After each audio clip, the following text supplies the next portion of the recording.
Lumayas ang dalagang si Amihan sa kanilang pamilya sa kadahilan ng ayaw na nitong maging sunod-sunuran sa kanyang ama.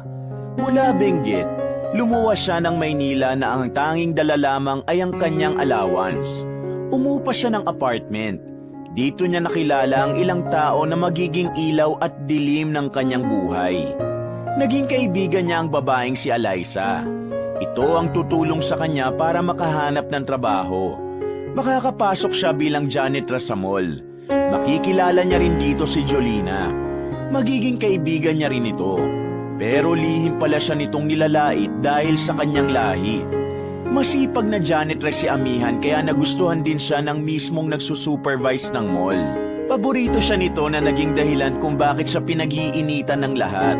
Pero nang magpalit ng supervisor, dito na rin nagsimula ang kalbaryo niya. Noong isang beses, isang matandang babae ang nakapasok sa mall. Hindi sana yun papayagan ng gwardya kundi lang nakiusap ang dalaga. Si Amihan ang pansamantalang pinabantay sa matanda. Tinulungan niyang makakain ang matanda roon, pero biglang may isang mayamang customer ang nagreklamo dahil sa pambihirang amoy ng matanda.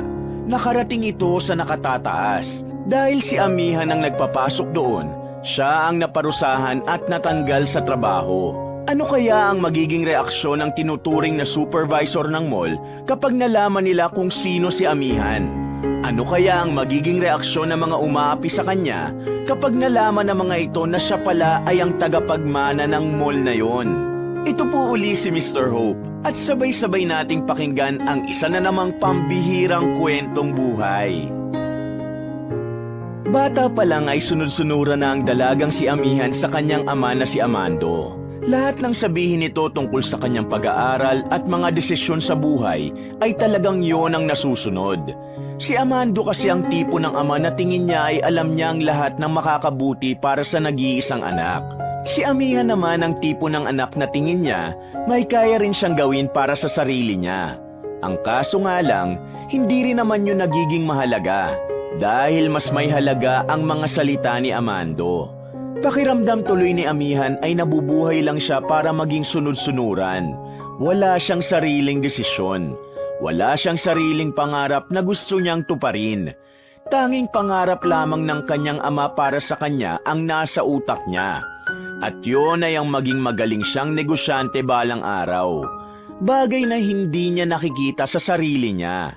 Ano bang mapapala mo sa pagtulong sa mga aso at pusa na yan, Amihan? Ang sinabi ko sa iyo, gamitin mo ang napag-aralan mo para mabuhay ka, para makatulong ka sa akin.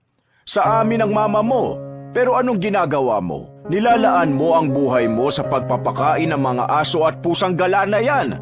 Kikita ka ba dyan? Papuri lang ang makukuha mo dyan. Galit na naman ang ama ni Amihan na si Amando nang gabing umuwi siya sa bahay nila. Maghapon kasi siyang hindi nakita sa bahay. Ang akala ni Amando, may pinuntahan lang itong may kinalaman sa tinapos nitong kurso. Pero, kabaligtaran pala ang nangyari. Tuwing umaga ay umaalis ng bahay si Amihan kapag wala sa bahay ang kanyang ama. Nakagawian na talagang mahal na mahal niya kasi ang ginagawa niyang pagpapakain sa mga hayop gaya ng aso at pusa. Bata pa lang siya, pinangarap na niyang maging isang veterinarian. Pero dahil hindi naman yun ang gusto ng kanyang ama para sa kinabukasan niya, kinalimutan na lamang niya ang pangarap niyang yun. Papa, ito po ang gusto kong gawin sa buhay, ang tulungan ang mga stray animals. Wala silang ibang aasahan kundi ako lang. Buti sana kung may nagmamalasakit dito sa lokal natin. Ang kaso wala naman, kaya kawawa naman ang mga aso at pusa sa kalye. Katwiran niya sa ama. Pero, gaya ng laging nangyayari, hindi naman siya pinapakinggan ng matanda. Wala akong pakialam kung sino ang pakainin mo dyan sa lansangan. Basta ang akin lang, gamitin mo ang pinag-aralan mo. Magnegosyo ka. Hindi ka ba nahihiya sa angka natin? Lahat ng pinsan mo, negosyante na. Ikaw na nga lang ang nag-iisa naming anak na aasahan namin. Wala ka pang ginagawa. Anong mapapala ng pamilya natin sa mga aso at pusa na yan, Amihan? Hindi mo ba ako naintindihan na kapag hindi mo sinunod ang utos ko, ikaw rin ang magdurusa sa huli? Pati na rin kami dahil alam mo namang hindi habang buhay, malakas kami ng mama mo. Papa, ito po talaga ang minamahal kong gawain. Dito ako masaya. Dito ko mas nabubuo ang sarili ko, Papa. Hindi po tayo pareho. Kung ang landas na tinahak mo ay umayon sa'yo, hindi po ganun ang gusto kong tahakin. May sarili po akong buhay. May sarili po akong mga desisyon na dapat po ginagalang ninyo. Ako po ang gagawa ng sarili kong kapalaran. Kaya sana makinig naman po kayo sa akin kahit na ngayon lang po. Sagot ng dalaga sa kanyang ama. Tila lalo namang nag-init ang ulo ni Amando. Hindi makapaniwala ang matanda na kinakaya-kaya na siyang sagutin ng kanyang unika iha. At talagang natututo ka ng mga tuwiran ngayon? Bakit? Yan bang mga desisyon mo ay makakatulong sa'yo? Papaano kita pagkakatiwalaan sa mga desisyon mo kung yan ang pinili mo kaysa maging negosyante? May pinag-aralan ka naman, may tinapos ka naman at hindi ka naman tanga. Pero bakit ganyan ang pinili mo? Pasasahurin ka ba ng mga aso at pusa na yan? Siguro nga po wala po akong kikitain sa mga pinapakain ko sa kalsada. Gumagastos pa po ako, tama po kayo. Hindi po ako yayaman sa kanila. Pero hindi naman po kayamanan ang gusto ko, Papa. Ang gusto ko, makatulong sa mga hayop na hindi kayang makasalba dahil sa lipunan ngayon. Yun po ang gusto kong mangyari. Wala na po akong pakialam sa pera. Sana naman po payagan niyo na ako. Buong buhay ko kayo po ang sinusunod ko. Kayo po ang pinakikinggan ko kahit na minsan hindi ko na gusto ang ginagawa ko. Sana kahit man lang po konti, Papa. Pagbigyan niyo naman ako. Para naman kahit papaano maramdaman ko naman na pag-aari ko ang sarili kong buhay. Manahimik ka! Masyado ka nang nagiging bastos sa pagsagot-sagot mo sa akin. Buo na ang desisyon ko. Hindi ka na pwedeng lumabas-labas para sa mga hayop na yon. Pagmula bukas, magpunta ka sa seminar para aralin ang mga tungkol sa negosyo. Yun ang magpapayaman sa iyo at magbibigay sa iyo ng magandang buhay. At hindi ang mga aso at pusa sa kalye. Padabog na umalis ang kanyang ama sa kanilang bahay. Napaupo na lamang siya sa sofa at naiyak. Masama ang kanyang loob dahil kahit nasa tamang edad na rin naman siya para magdesisyon, hindi pa rin niya magawang gumawa ng sarili niyang daan para sa sarili niya. Lahat na lang ng galaw niya, ang kanyang ama ang nagdidikta. Mama, bakit ba ganun si Papa? Bakit ba hindi niya ako maintindihan na kailangan ko na ring hawakan ang sarili kong buhay? Bakit ba hindi niyo ako pinagkakatiwalaan na magdesisyon para sa sarili ko? Sunod-sunod na tanong ng dalaga sa kanyang ina na tumabi rin naman agad sa kanya. Anak, para din naman sa iyo ang sinasabi ng papa mo. Naintindihan naman kita na may sarili kang gusto. Pero anak, hindi kasi lahat ng gusto natin ay kaya tayong isalba sa hinaharap. Madalas na ang mga gusto natin ay gusto lang natin. Pero hindi natin alam kung makakabuti ba sa atin yun habang buhay. Paliwanag ni Amira. Hindi lang naman po basta gusto ko lang ang ginagawa ko. Mahal ko po ang ginagawa ko. At naniniwala ako na kapag mahal mo ang isang bagay o tao, tatagal po yun habang buhay. Hindi lahat ng mahal mo ay nandyan habang buhay, anak. Gaya namin ng papa mo, darating at darating ang panahon na mawawala na rin kami. Papaano na lang kung ang daan na tinahak mo ay hindi ka naman kayang isalba kahit na isang araw lang? Nag-aalala lang naman kami ng papa mo sa kinabukasan mo, anak.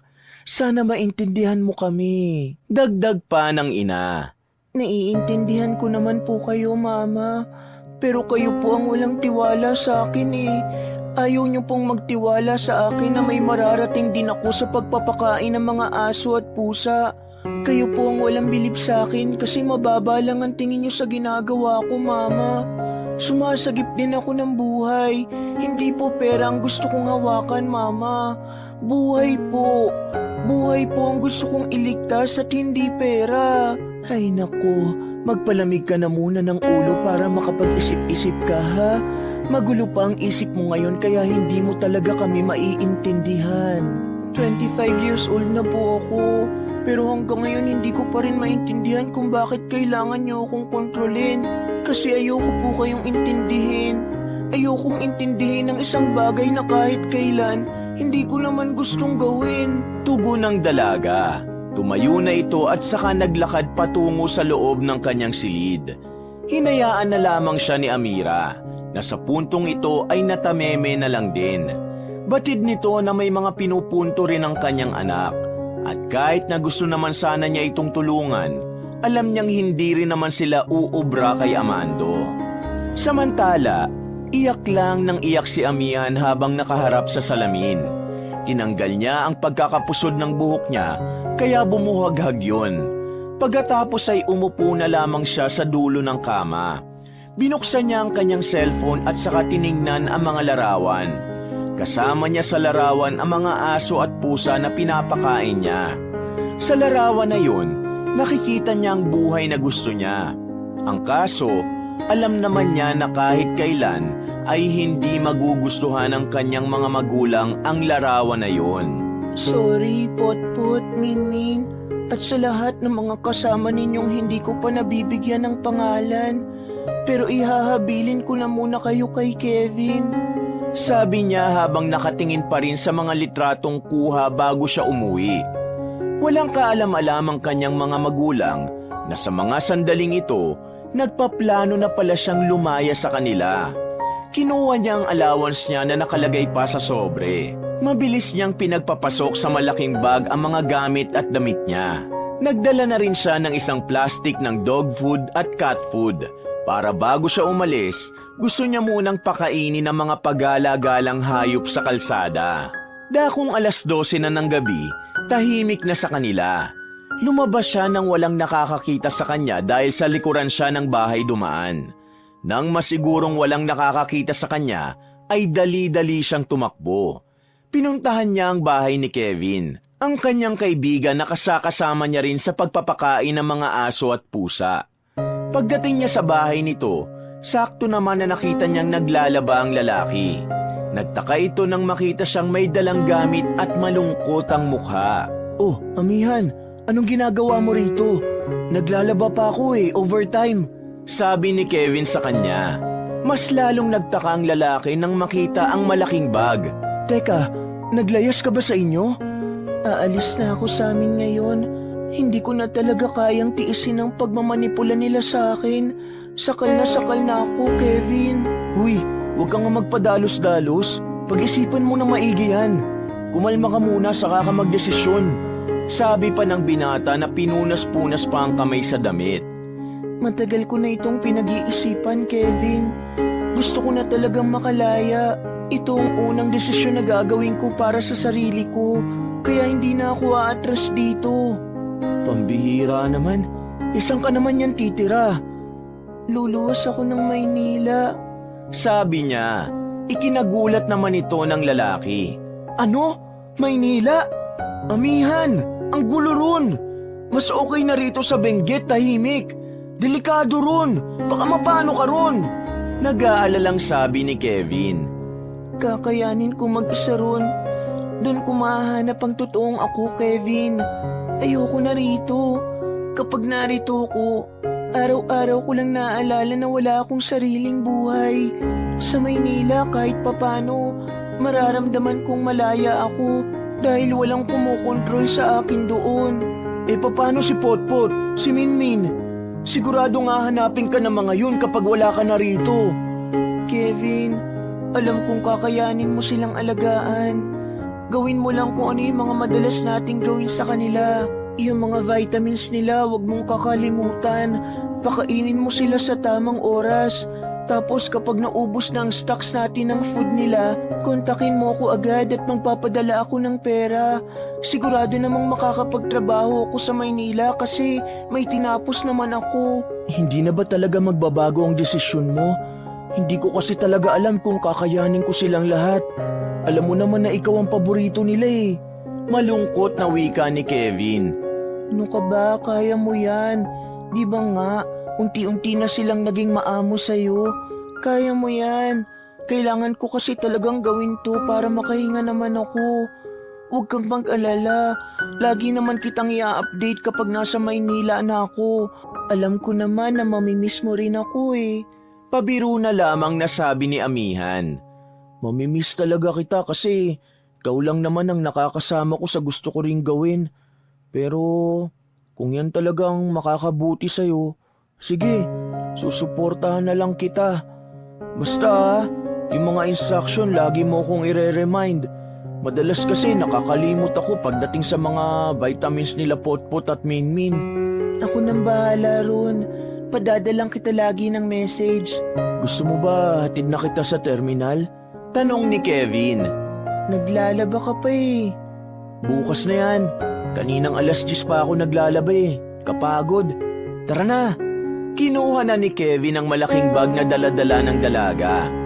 Bago sila pumunta sa terminal ng mga bus, dumaan muna sila sa kalye kung saan nila pinapakain madalas ang mga aso. Agad silang sinalubong ng mga yon. Naiyak na lamang si Amihan. Aminado siyang mamimiss niya rin ang mga yon.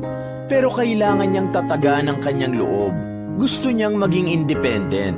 At kapag kaya na niyang tumayong mag-isa, babalikan niya ang mga aso at pusa sa Benguet para ilagay sa mas maayos na tirahan. Matapos ang iyakan, ay nakaalis na rin sila.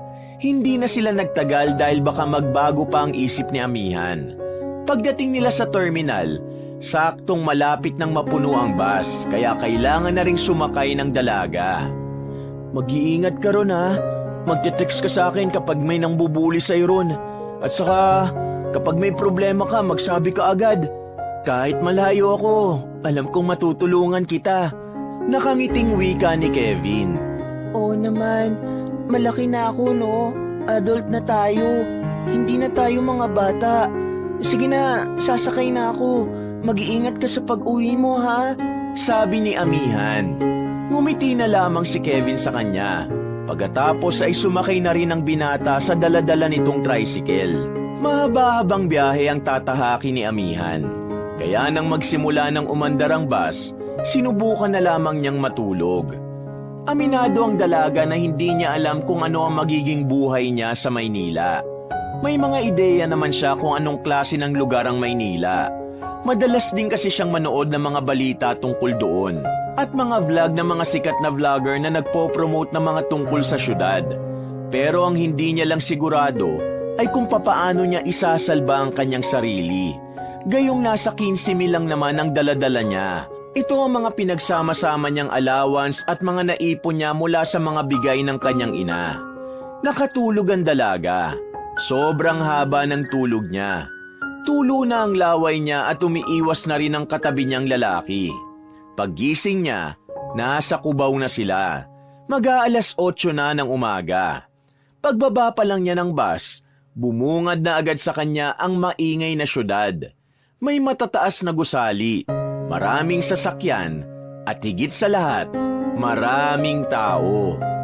Grabe, ganito pala kaingay dito sa Maynila ah. Namamangha niyang sabi habang nakangiti. Nagsimula na siyang maglakad sa bangketa. Ang una niyang gagawin dito ay maghahanap siya ng apartment na titiran niya. Habang naglalakad siya, pinagtitinginan siya ng mga nakakasalubong niya. Ibang-iba kasi ang suot niya kumpara sa suot ng mga tao. Nakapang-igurot pa kasi siyang suot. Long sleeves na damit na kulay itim, palda na medyo makapal ang tela, at may mga guhit-guhit na design. May mga nakaburda ring mga tribal design. At meron din siyang nakalagay na tela sa ulo niya na kulay pula. Makulot din ang kanyang buhok. Morena at hindi rin katangusan ng ilong. Hindi naman niya yun ikinahihiya dahil yun ang kanyang pinagmulan.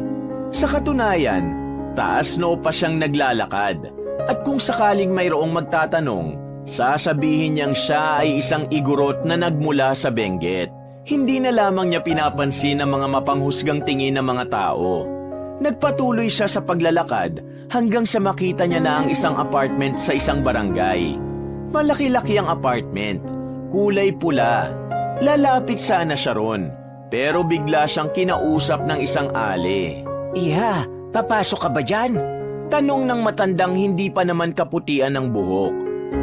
Opo, mangungupahan po kasi ako. Galing pa po akong Benguet. Magalang niyang sagot.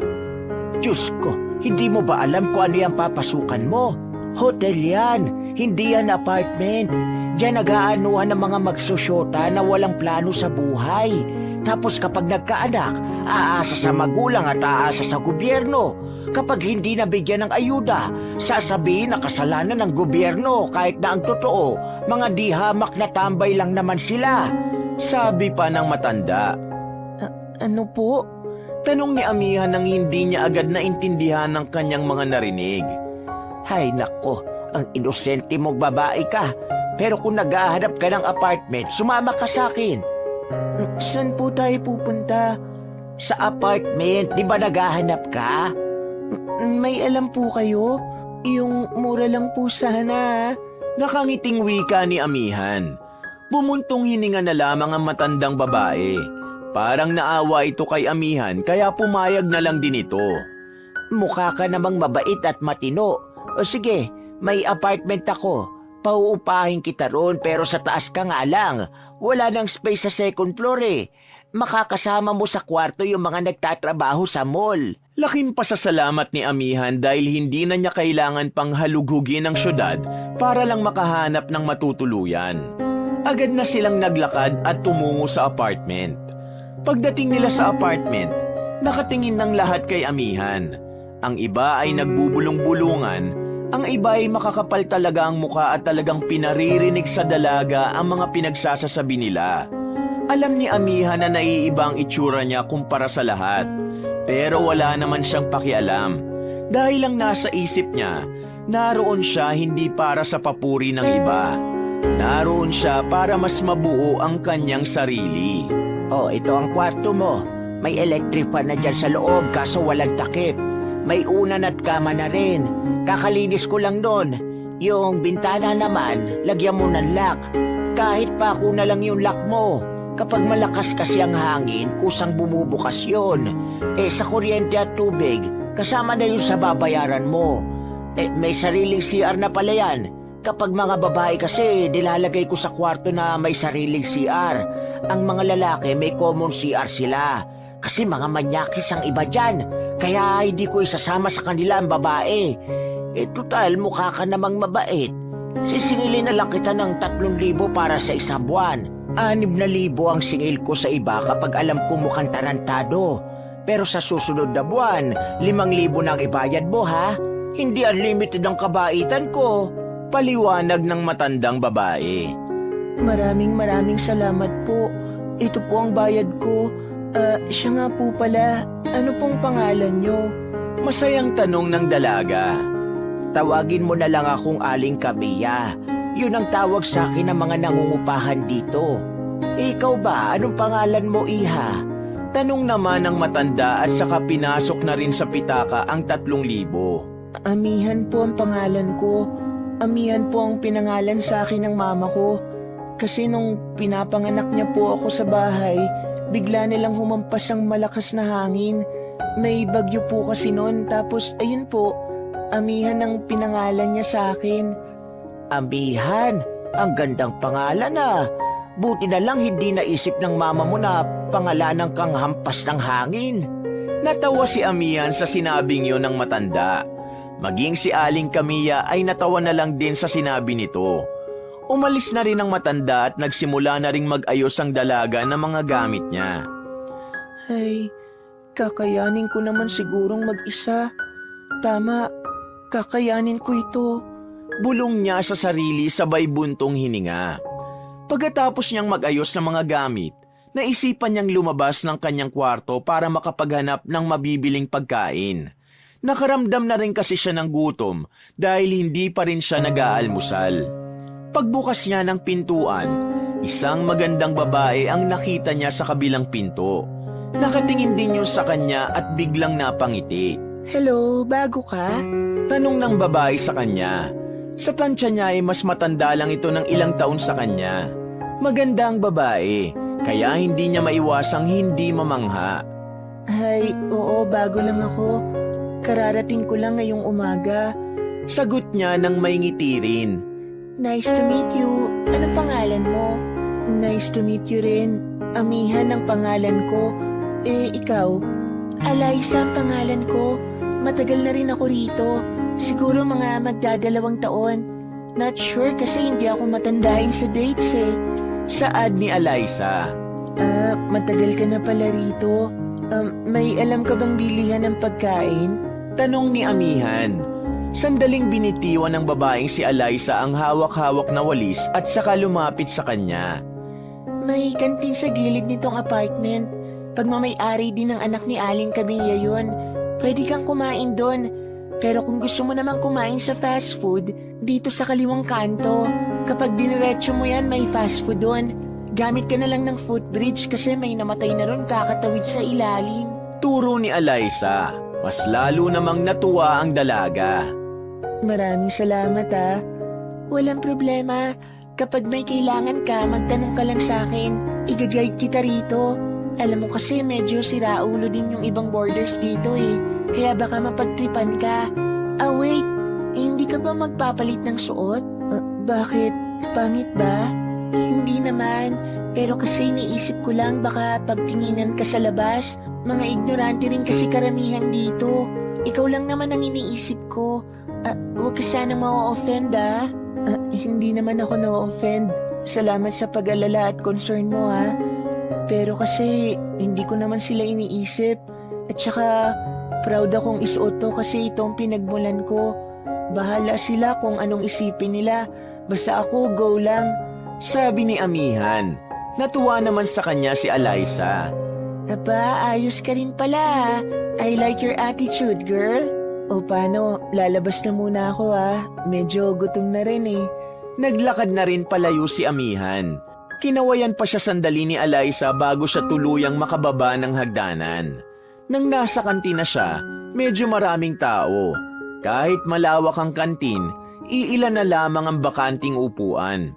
Agad siyang pumila para bumili. Dahil nakatingin siya sa menu na nakasulat sa malaking karatula sa gilid, hindi niya sinasadyang natapakan ng paa ng babaeng nasa likuran niya. Aray, wisit naman to. Sabi ng babae. Agad namang napalingon si Amihan at dali-daling humingi ng pasensya. Pasensya na, hindi ko kasi nakita. Nakatingin kasi ko ron eh. Dahilan niya pero mukhang walang balak tumanggap ng sorry ang babaeng yon. Sorry? Paano kayang tapakan ko? Kabago-bagong linis ng kuko ko tapos tatapakan mo? Iritado nitong tugon. Love, hayaan mo na. Di naman sinasadya ng babae. Sabi naman ng kasamang lalaki. Sa tingin ni Amihan ay ito ang nobyo ng nagmamaktol sa harapan niya. Hindi ko talaga sinasadya.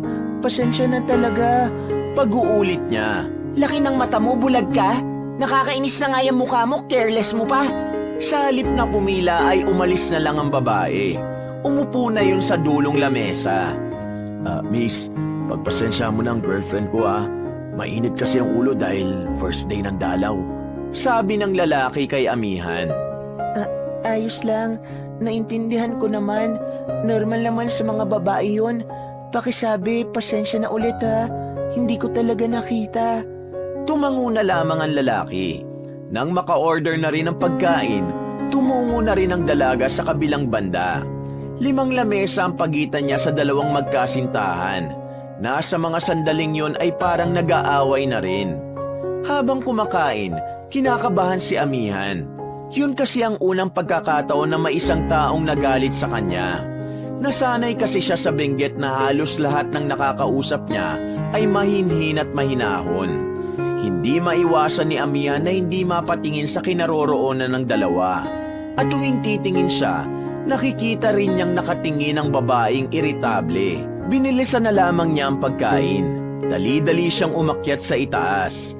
Nasa hagdanan pa lang siya, narinig na naman niya ang tinig ng babae sa likuran. Kasama pa rin ito ang lalaki na pilit itong pinipigilan. Sa susunod, huwag kang parang bulag Alam mo bang ang mahal ng palinis ko rito tapos sinira mo lang?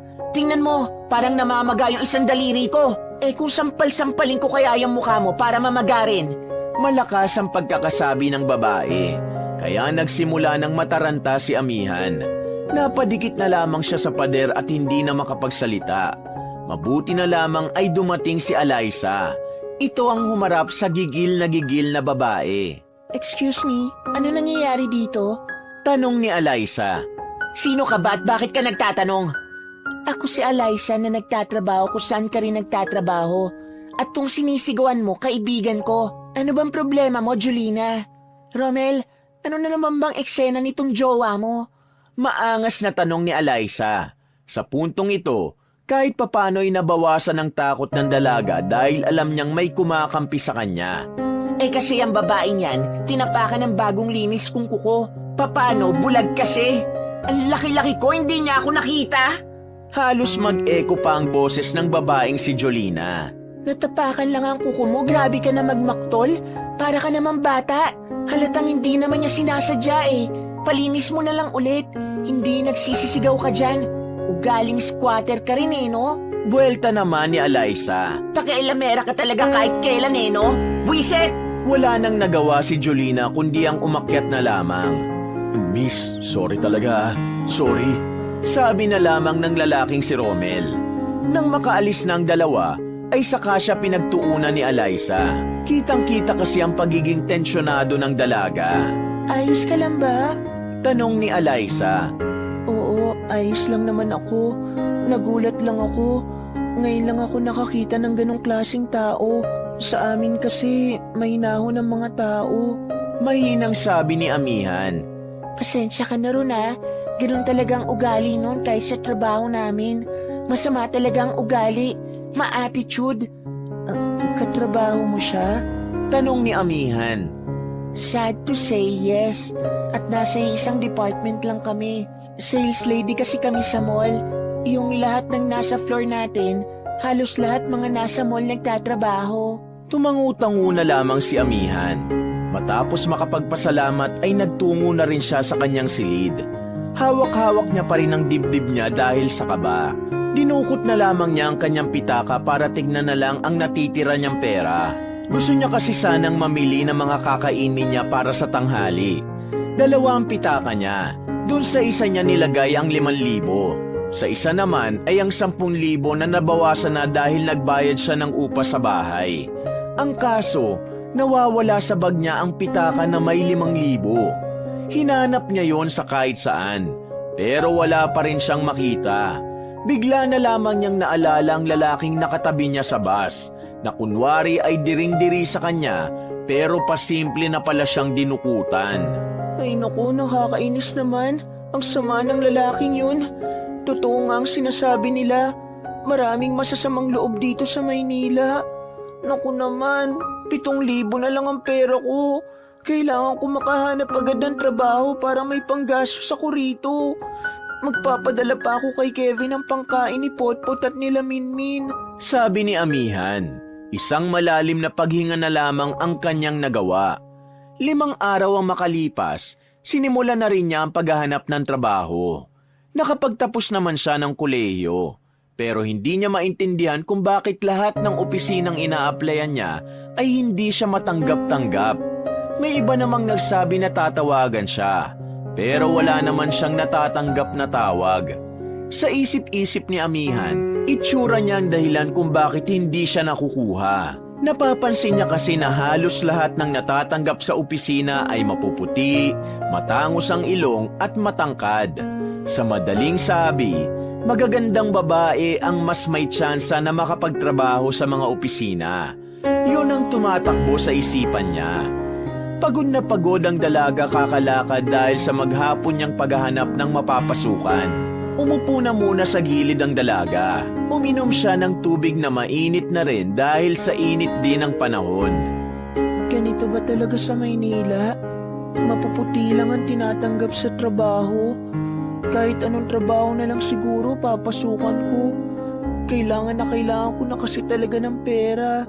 1,000 na lang ang natitira sa akin. Matapos ang saglit na pahinga ay naglakad na rin ang dalaga. Medyo marunong na rin naman siyang mag-commute kaya nakauwi na rin siya agad. Tinuruan kasi siya ni Eliza nung mga nakaraang araw. Dakong 5:00 na ng hapon nang makabalik siya ng apartment. Sakto naman na sa mga oras na ito ay nasa apartment ang dalagang si Eliza. Day off nito kaya paglalaba lang ang ginagawa sa bakuran ng apartment. Oh, kumusta ang pag-a-apply? Tanong ni Eliza sa kanya nang makita siyang pumasok ng gate. Dismayado siyang lumapit doon.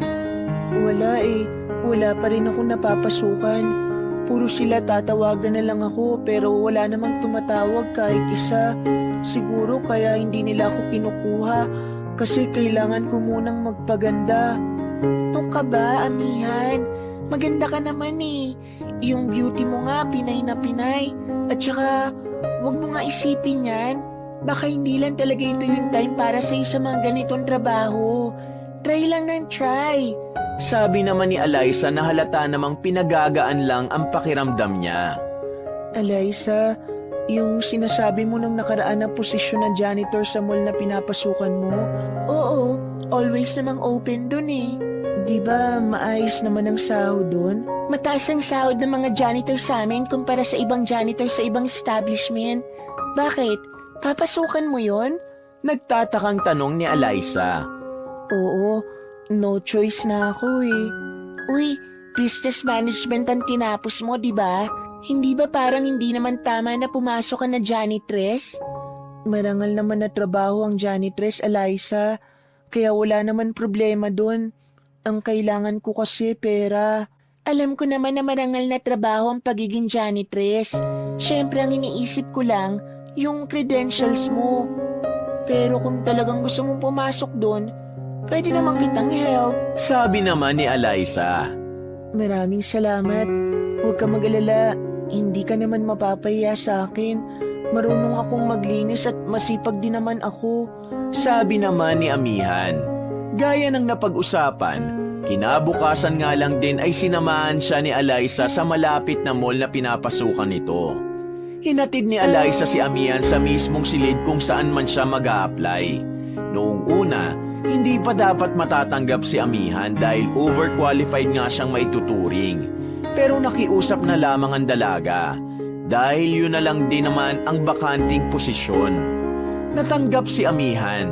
Tuwang-tuwa ang dalaga kasi sa wakas, mayroon na siyang trabaho. Wala na siyang pakialam kung overqualified siya o hindi. Ang mahalaga sa kanya, masisimulan na rin niyang buhayin ang kanyang sarili. Makalipas sa mga sandali, nakipagkita siya kay Eliza ng break time. Habang nasa food court, tuwang-tuwa si Amihan. Sobrang saya ko ngayon kasi may trabaho na ako. Ayos! Sabi ni Amihan habang sabay silang kumakain. Nangihinayang lang talaga ako sa'yo kasi pwede ka pa nga maging manager eh. Pero sige, yan ang gusto mo. Total, sabi mo pa nga, starting pa lang naman yan. Pero ito lang ang sasabihin ko sa'yo ha. Nakakapagod ang trabaho ng janitress. At dapat mahabang pasensya mo. Kasi may mga tao talaga sa mall na to na medyo siraulo. Sabi sa kanya ni Eliza. Oo naman. Mahaba naman ang pasensya ko at marunong din akong umunawa ng sitwasyon. Sabi naman niya sabay subo ng kinakain. Basta Amihan, sakaling may problema, senyasan mo lang ako sa floor namin ha. Hindi na, ayoko makaabala. Gusto kong i-handle ng mag-isang sitwasyon sakaling may mangyaring hindi maganda. Napaayos ng pagkakaupo ang dalagang si Eliza at napangiti sa kanya. Alam mo, gusto ko talaga ang personality mo. Ang strong mo eh. How to be you po? Natatawa na lamang si Eliza. Ganito kasi ako pinalaki ng mga magulang ko. Kailangan daw matatag ako para kapag mag-isa na lang ako, kakayanin kong mabuhay. Bumuntong hininga si Amihan. Naalala na naman kasi niya ang kanyang magulang. Nitong mga nakaraang araw kasi, araw-araw siyang kinokontak ng mga yon. Nagpalit na nga lang din siya ng SIM card para hindi na makatawag pa ang mama at papa niya. O bakit? Bakit biglang lumungkot ang mukha mo? Nagtatakang tanong ni Eliza. Naalala ko lang ang parents ko. Iniisip ko kasi baka nag-aalala na sila sa akin eh. Sabi ni Amihan. Alam na ni Eliza ang dahilan kung bakit siya umalis sa Benguet. Naikwento na kasi niya ang mga yon dahil komportable naman siya kay Eliza. Pero wala siyang binanggit sa kung ano siya at kung ano ba talaga ang pinagmulan niya bukod sa siya ay isang igurot. Bakit kaya hindi ka nalang umuwi sa inyo kung nag-aalala na sila? Suwestyon ni Eliza. Ayoko. Alam ko naman na gagawin lang nila ako uling papit. Ayoko na sa ganong sistema. Gusto ko nang mamuhay sa sarili kong mga desisyon sa buhay. Hindi na siya kinontra ni Eliza. Napangiti na lamang sila sa isa't isa. Matapos ang pag-uusap na yon, ay bumalik na rin si Eliza sa kanyang duty. Habang si Amihan naman ay nag-ikot-ikot na lamang muna sa mall. Masaya niyang tinitingnan ang mga mamahaling bag sa estante nang biglang may makabanggaan siyang isang matandang lalaki. Nakasuot ito ng itim na tuxedo at naka-eyeglasses. Ay, sorry po talaga. Hindi ko po sinasadya, sir. Sorry po talaga. Sabi ni Amihan. It's okay. Kasalanan ko rin naman dahil nakatingin ako sa malayo. Wait, ikaw ba yung nag-apply kanina as janitress? Tanong ng matandang lalaki. Opo. Bakit niyo po alam? Ako ang supervisor ng mall na ito. Ganun po ba? Sorry po ulit, sir. Hindi rin po ako nakatingin kaya po nabangga kita. Ano ang pangalan mo, Iha? Kita ni Amihan ang malapad ng ngiti ng matanda. Bigla niya tuloy na alala ang kanyang ama. Amihan po ang pangalan ko. Kayo po, sir.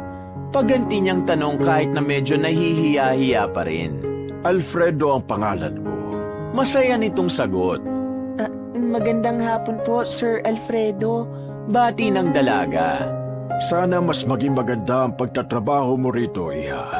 Nararamdaman ko na mabuti at masipag kang tao. O paano? Kailangan ko na munang umalis, ha? May pupuntahan pa kasi akong conference right now. Naglakad na rin ang matandang lalaki.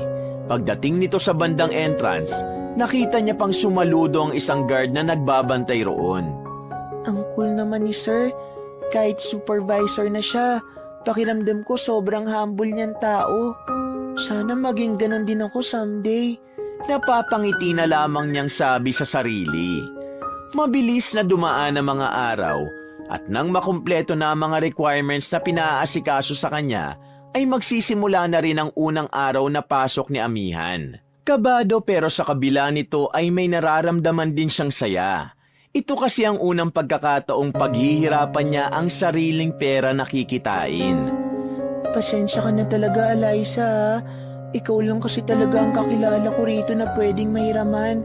Pero huwag kang mag-alala, mababayaran kita agad sa unang sahod ko. Pati na rin yung mga inutang ko sa'yo na pang-requirements. Ano ka ba, Amihan? Hindi naman kita sinisingil kaya hindi mo kailangan mag-apura na magbayad, no? At saka isa pa, alam mo, ikaw lang din naman ang kaklose ko rito. Kahit na matagal na ako sa trabaho, yung mga katrabaho ko na nandito rin sa apartment, hindi ko rin naman mga kasundo.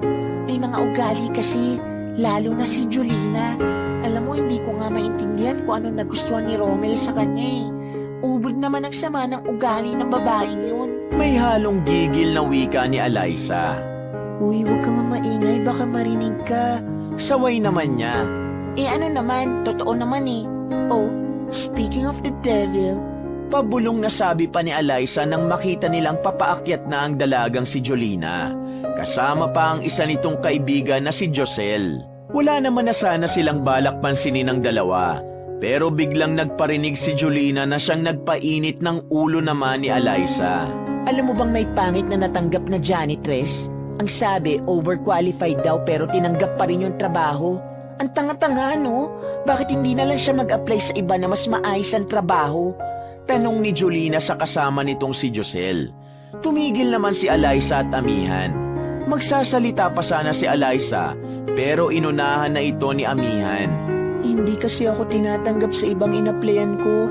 Siguro dahil hindi ako kasing ganda niyong dalawa. Kailangan ko na kasi ng pera kaya pinasok ko na rin ang posisyon na yon. Hindi naman dahil sa wala na akong choice.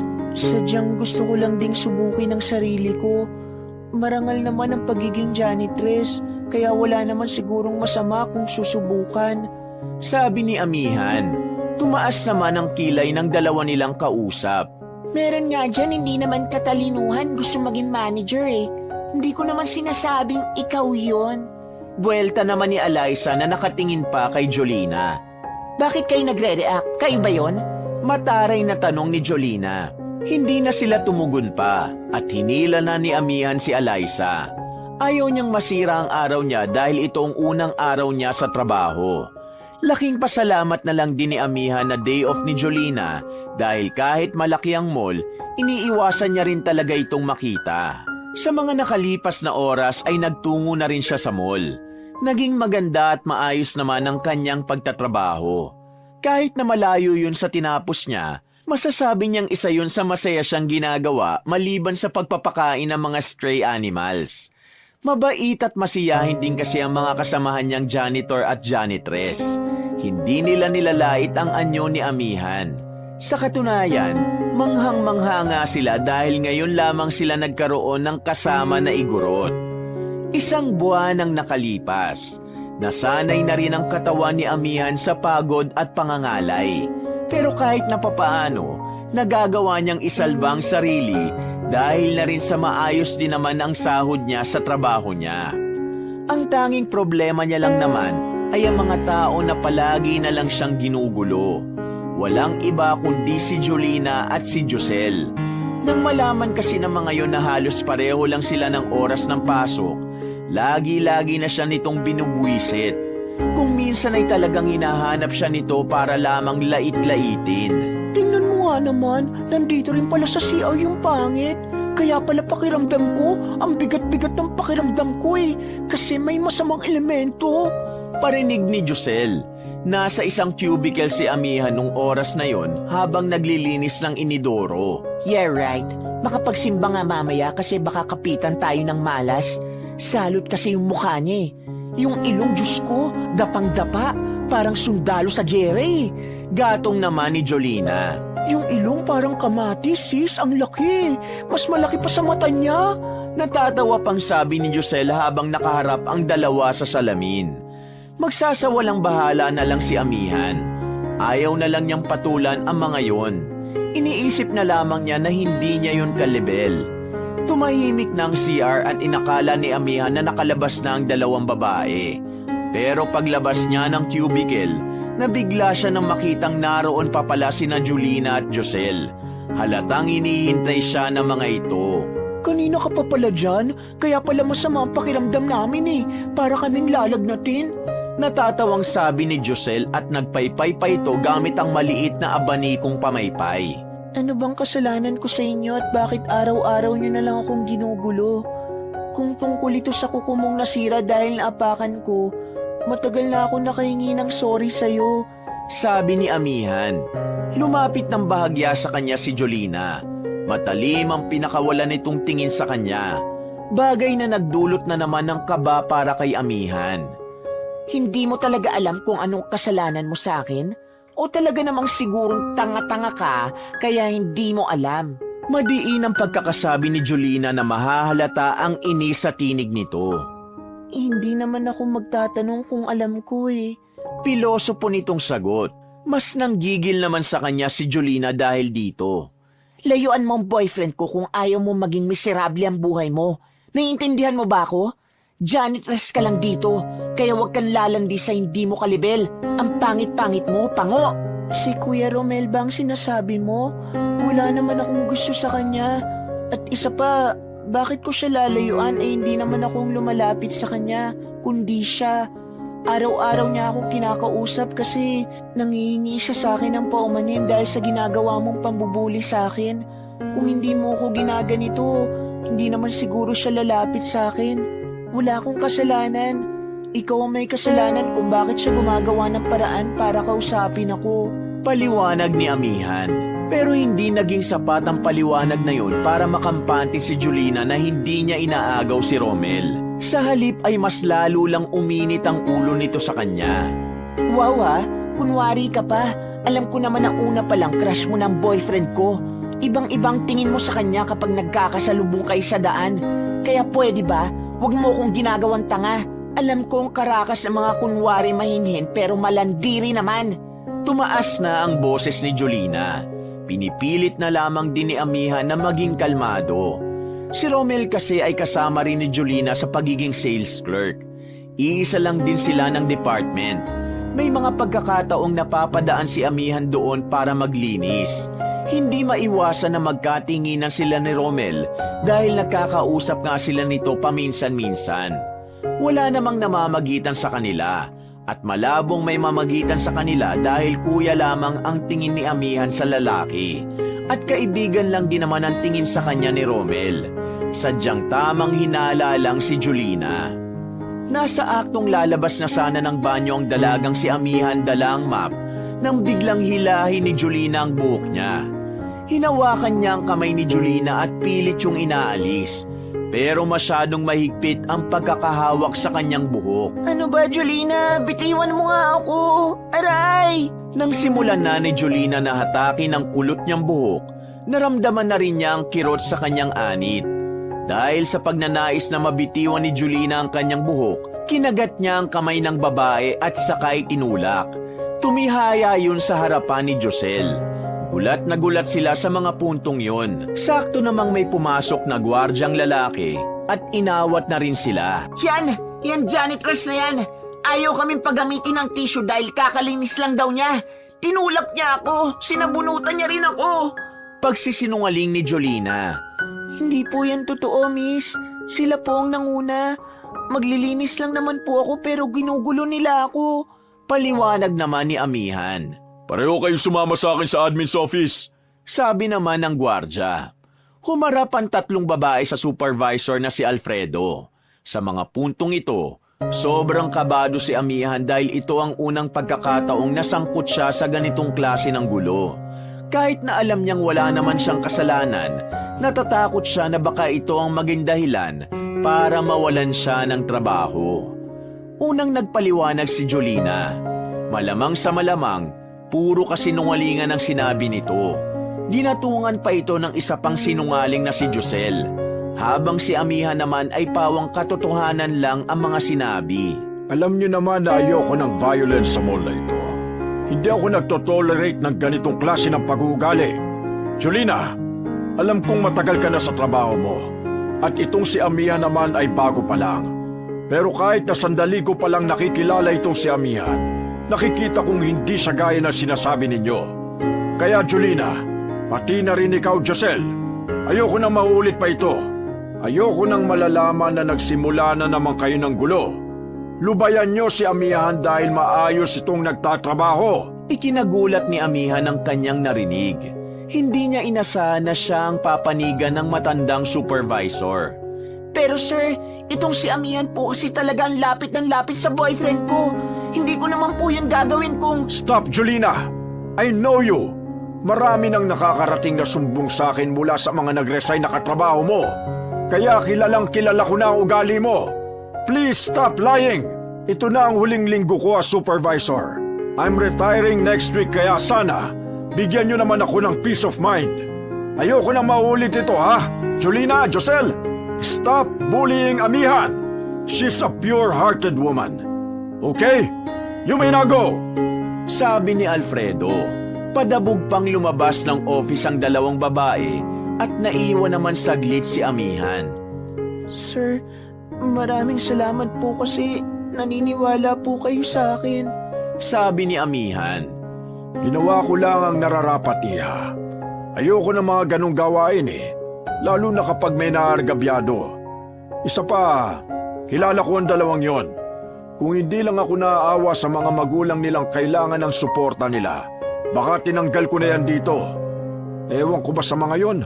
Parang walang klas sa katawan at hindi marunong makipagkapwa-tao. Buti nga ikaw kahit papano nakakapagpigil ka sa kanila. Ipagpatuloy mo lang ang pagiging mapagkumbaba mo.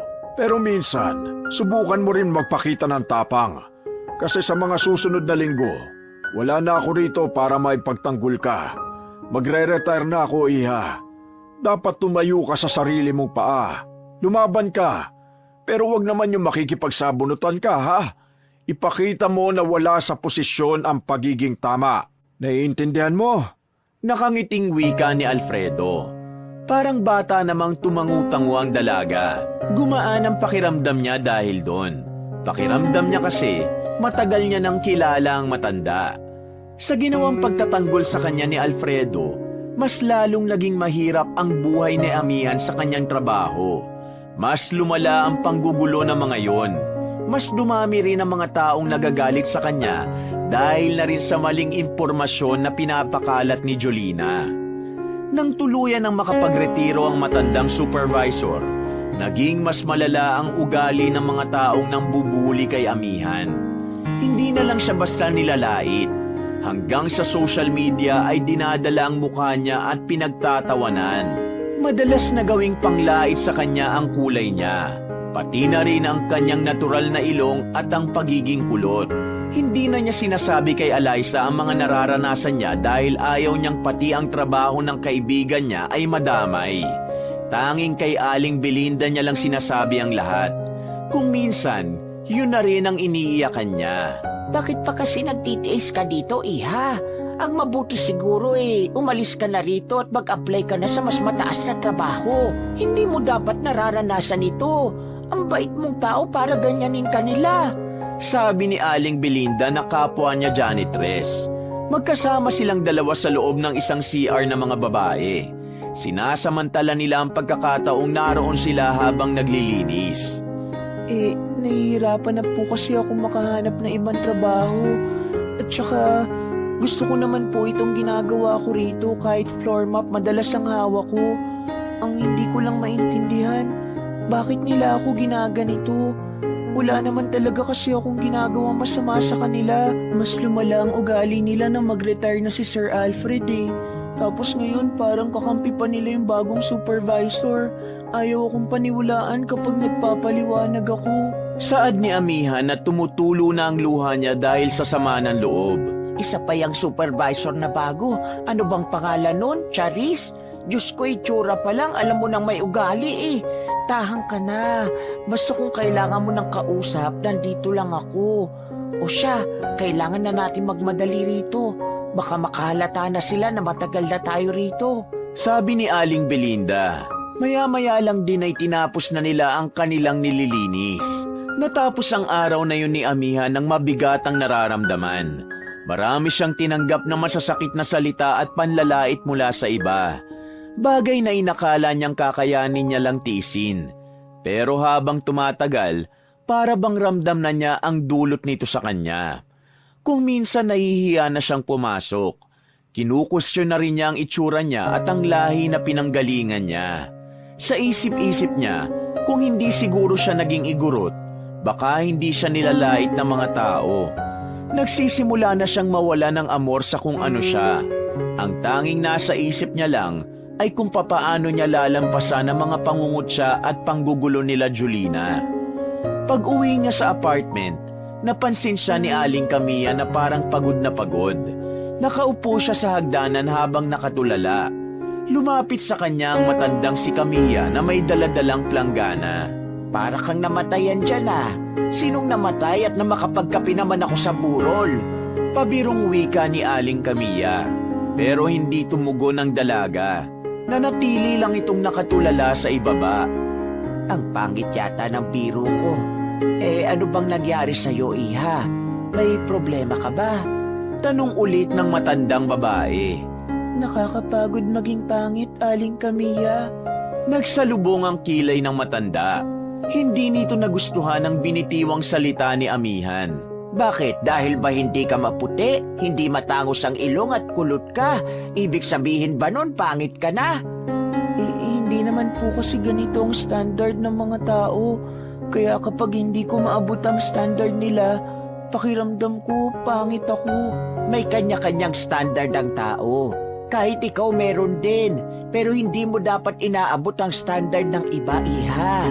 Standard nila yun kasi kahit anong gawin mo, kung itataas nila ng itataas yun, wala kang mapapala.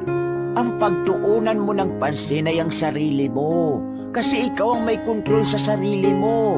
Ikaw ang may hawak ng kapalaran mo. Ikaw ang gagawa ng sarili mong bersyon na ihaharap mo sa tao. Wala na tayo magagawa sa sasabihin ng iba. Hindi natin hawak ang takbo ng isip nila. At hindi mo na problema kung ang tanging definisyon lang nila ng kagandahan ay ang pisikal na anyo ng tao. Ang isipin mo, ang sarili mo. Kung paano mo mas pamahalin ang sarili mo.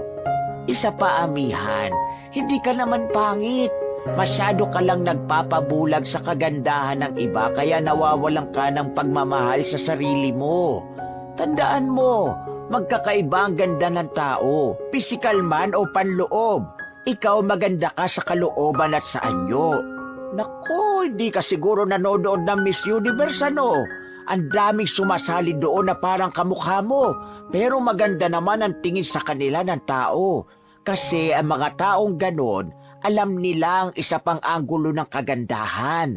Dapat sa mga ganong tao ka lang nagfo-focus at hindi sa mga taong ignorante na ang alam lang na ganda ay maputi at sexy. Sa haba ng sinabi ng matanda, napanganga na lamang si Amihan. Hindi ito makapaniwala na may ganong klase ng wisdom pala si Aling Camilla. Akala niya kasi madalas lang itong magbunganga at sumisigaw sa baba. Ang pagmamahal ay nagmumula sa sarili, iha. Kapag mas minahal mo ang sarili mo, hindi ka natatabla ng mga panlalait nila. Basta ang tatandaan mo lang palagi, mabuti kang tao, maganda ka, matalino ka at masipag. Doon ka lamang sa kanila. Sino ba kasing nambubuli sa'yo sa trabaho? Si Jolina? Si Josel? Diyos ko, puro makeup lang naman ang mukha niyan. Tanggalin mo makeup ng mga yan. Mukhang paaya ng manok na pasmado. Natawa na lamang si Amihan sa sinabi ni Aling Camilla. Ganon din naman ang matanda. Tinapik na siya nito sa balikat at saka naglakad na rin at umakyat. Kahit na papanay gumaan na rin ang pakiramdam ng dalaga. Malaking tulong sa kanya na may mga taong handa siyang bigyan ng mabubuting salita. Kinagabihan, habang naglalaba ay kausap ni Amihan ang binatang si Kevin. May ibinalita itong maganda sa dalaga, kaya mas lalong gumanda ang pakiramdam ni Amihan. Totoo ba yan? Diyos ko, ang gandang balita naman yan. Masayang sabi ni Amihan sa kabilang linya habang kausap si Kevin. Oo, totoong totoo. Sinubukan ko kasing lumapit sa mga organisasyon dito sa Benguet. May isang grupo na handang tumulong kina Potpot at Minmin, pati na rin sa iba pa. Dadalhin sila sa isang shelter at doon on time na silang makakakain. Pwede pa rin natin silang dalawin doon. Pero at least, di ba, safe sila doon kasi walang dumadaan na sasakyan doon. Damang-dama ang pagiging masaya ni Kevin habang sinasabi ang mga salitang yon. Napatigil din naman agad si Amihan sa ginagawa niya nang mabalitaan yon. Di bale, Kevin, sa susunod na buwan baka makadalaw na ako dyan. Magpa-file na lang ako ng leave para makita ko sila Potpot at Minmin. Pero Amihan, yung parents mo pala, lagi kang hinahanap sa akin. Ang sinabi ko na lang sa kanila nasa Mindanao ka eh. Baka kasi puntahan ka nila dyan kapag sinabi kong nasa Maynila ka. Eh di ba may business din sila dyan? Pasensya ka na kasi nadadamay ka pa. Pero maraming salamat ha. Babalik naman ako sa amin kapag napatunayan ko ng kaya ko na. Huwag kang mag-alala, kaya ko naman. Sabi niya pa, alam ko naman na kaya mo pa. Ikaw pa ba? O paano? Baba ko na muna tong tawag ha. Pababa na rin ako ng jeep eh. Sige, salamat ha. Malapad ang ngiti ni Amihan ng mga sandaling ito. Burado na ang mga masasamang nangyari sa araw na yon dahil sa good news ni Kevin. Magpapatuloy na sana siya sa paglalaba nang biglang dumating si Jolina at Josel. Inabutan siyang naglalaba roon. Dahan-dahang nag-angat ng tingin ng dalagang si Amihan. Nakita niyang tila nag-aapoy na naman ang tingin sa kanya ng babaeng si Jolina. Ano na naman bang kailangan niyo sa akin? Nananahimik ako, wala na akong ginagawa sa inyo. Mababa lang ang tinig nito habang nakatuon ang atensyon sa mga labahin. Wala kang palag ngayon, oh. Wala na si Sir Alfred, si Ma'am Charis na ang kapalit. At alam mo ba kung sino si Ma'am Charis? Sabi ni Jolina na mararamdaman ang pananakot sa boses. Hindi naman ako interesado. Walang ganang sabi ni Amihan habang nagkukusot. Hindi ka pa rin ba interesado kapag nalaman mong tita ko siya? At hindi lang tita, sobrang close pa kaming dalawa. Natatawa pa nitong sabi. Napatigil si Amihan sa ginagawa niya. Aminin man niya o hindi, dumaloy na naman ang kaba sa kanyang kalooban. Batid niya kasi na sa puntong yon, mas lalo siyang pahihirapan ni Jolina. Mas lalong lalakas ang loob ng dalaga na api-apihin siya. Hindi pa ba kayo kontento sa mga ginagawa niyong panlalait sa akin? Hindi ko naman kayo inaano ah. Kailan niyo ba ako titigilan? Tanong niya. Kailan? Titigil lang ako kapag naubos ng irita at pagkainis ko sa'yo. Alam mo kung bakit? Madalas ka namin pag-awayan ni Romel at ikaw pa talaga ang kinakampihan niya. Baka kasi mas maayos ang ugali ko kaysa sa'yo. Pabulong na sabi ni Amihan. Anong sabi mo? Wala. Sabi ko pakiusap lang. Naglalaba ako. Wala na ako masusuot bukas kaya wag niyo akong guluhin. Hindi pa sana titigil ang dalawang babae kung hindi pa dumating si Aling Camilla. Lumapit ito sa kanila at sinaway sina Jolina at Josel. Kayo nga dalawa, tigilan nyo na si Amihan. Nakita nyo ng busy ang tao, lalapit pa kayo. Pumunta na kayo kung saan kayo pupunta. Pag ako nainis sa inyo, palalayasin ko kayo sa apartment ko. Sabi ng matanda. Umira pa ang dalawang babae nang maglakad na rin yon paalis. Maraming salamat po, Aling Camilla. Buti na lang dumating kayo. Wala kasi ako sa mood pumatol ngayon. Sabi ni Amihan na bahagya pang natatawa. Sa susunod kasi, palagan mo na rin. Naiinis na rin ako sa dalawang yan eh. Huwag kang mag-alala. Pagtapos ng buwan na to, palalayasin ko na ang mga yan. Naku, wag po. Hindi ko na rin naman sila papansinin pa. Naiirita na rin kasi ako sa mga yan. Kain ang kain sa kantin ng anak ko, ang tatagal magbayad. Mga feeling Reyna ang babaho rin naman ang kilikili. O siya, labas muna ako. Tataya lang ako ng loto. Kapag tumama ako, babalatuhan kita ng 1 milyon. Nagmamadaling makalabas ang matandang si Camilla palapit sa gate. Buntong hininga na lamang ang nagawa ng dalaga. Kinabukasan, may 1 oras pa siya bago ang opisyal na pasok niya, pero nasa mall na si Amihan. Inagahan niya talaga ang pasok dahil gusto niyang mag-window shopping. Nasa 4 na store pa lang ang kanyang napapasukan nang tawagin siya ng isang babaeng tansya niya ay nasa edad 30 pataas. Ngayon niya lang ito nakita, pero nakapagtataka na alam nito ang kanyang pangalan. Bilang paggalang ay lumapit pa rin siya ron. Hello po, ma'am. Bakit niyo po ako tinatawag? At bakit niyo po alam ang pangalan ko? Magalang niyang tanong, pero pinagtaasan siya ng kilay nito. Hindi mo ko kilala? Tanong ng babae. Hindi po. Ngayon lang po kita nakita eh. Sagot niya. Tinignan siya nito mula ulo hanggang paa. Napatingin din naman si Amihan sa suot nito. Base sa kanyang nakikita, mukhang mataray ito pero disente. Nasaan ka ba kahapon at hindi mo ko nakitang dumating? Halata na sa tinig ng babae ang inis. Pinagtaka naman ito ni Amihan. Po, sino po ba kayo? Pasensya na po kayo, mama. Pinaglinis po kasi ako ng 5 CR kahapon, kaya hindi ko po alam. Dahilan niya. Miss Charis Peñalosa, ang bagong supervisor ng mall kung saan ka naglilinis. Mataray nitong sabi. Agad na yumuko ang dalagang si Amihan nang malaman na yun na pala ang pumalit kay Alfredo. Kinabahan siya bigla, pero sinubukan niya pa ring maging kalmado. Kailangan niyang hindi matakot para hindi siya nito maliitin. Gaya na lang ng ginagawa ng iba sa kanya. Pero mukhang iba rin ang karakas ng bago nilang supervisor. Ramdam ni Amihan ang pagiging mataas nito. Sobrang layo sa dati nilang supervisor na napaka-humble. I'm sorry po, ma'am. Hindi ko po talaga alam na kayo po yun. Kung alam ko lang po, binati ko na po sana kayo kaagad. Tinawag kita dahil may ipalilinis ako sa'yo. Sabi ni Charis. Pero ma'am, hindi pa po ako nakain. Mamaya pa pong 12. Sabi ni Amihan. Mag-early in ka. Ganun lang naman kasimple. Sumunod ka sa akin. Gusto kong ikaw ang maglinis na magiging opisina ko. Bilisan mo! Mabilis na naglakad ang babae. Kahit na hindi pa oras ng trabaho ni Amihan, ay sumunod na lamang siya ron. Ayaw niya rin kasing mabadshot lalo na't unang kita pa lang nila. Isa pa, tita ni Jolina yon kaya baka lalo siyang pag-initan. Pumunta sila sa 3rd floor ng mall. Wala nang gaanong nagagawi doon dahil wala pa namang ganong stores na bukas doon. Pumasok sila sa isang kwarto na may mga dingding na salamin. Ang daming nakatambak na karton doon. May mga laman na kung ano-anong gamit na kailangan niyang isalansan. Linisin mo at ayusin na rin kung saan ilalagay ang mga gamit ko. Sabi ni Charis.